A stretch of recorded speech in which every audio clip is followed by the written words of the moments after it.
नमस्कार. जय किसान PSM या YouTube चॅनलवरती आपल्या सर्व शेतकरी बांधवांचं हार्दिक स्वागत आहे. शेतकरी बांधवांसाठी मी आज एक नवीन व्हिडिओ आणलेला आहे. हा जो ऊस पाहत आहे त्या ऊसाला आधी फुटवा मित्रांनो कमी होता. फुटवा कमी असल्यामुळं फक्त जो जेटाकोंब होता तोच फक्त वाढत चालला होता.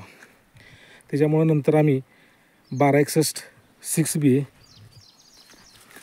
फुलविक ॲसिड आणि सीवीड ह्याची फवारणी घेतली मित्रांनो.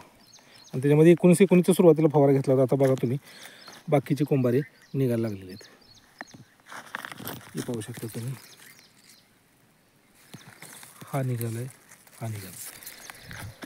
तर सुरुवातीच्या काळात जर आपण थोडंसं दुर्लक्ष झालं किंवा हे झालं तर जो जेटा कोंब असतो तोच फक्त मोठा होतो आणि त्याला फुटवे येत नाहीत जास्त. मग अशा वेळेस काय करायचं, जर सुरुवातीला अगदी ऊस उगवून स्टेबल झाल्यानंतर किंवा सगळीकडे ऊस प्लॉटमध्ये दिसायला लागल्यानंतर सुरुवातीला 19 एक फवार मारून घ्यायचा. त्याच्यानंतर फुटवे जर आपल्याला कमी दिसत असतील, म्हणजे फुटव्याला हे मारायलाच लागतं, तेव्हापासून बघा मित्रांनो फुटवा कसा आलेला आहे. ठिबक आहे आमचं. तर 1261 1.5 किलो, 6B 5 ग्रॅम आणि फुलविक ॲसिड आणि सीवीड हे टाकलं तरी चालतं आहे.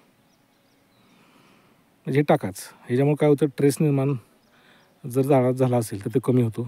आणि दुसरं महत्त्वाचं म्हणजे पेशी विभाजन म्हणा असेल, पेशींची ग्रोथ असेल तर ही चांगली होते. त्यामुळं फुटवे निघण्यास मदत होते मित्रांनो. आता तुम्ही पाहू शकता त्याचे आमचे 2 फवारे झालेत. थोडंसं पाणी आता मी लांबवलेलं कारण फवारा मारलेला होता.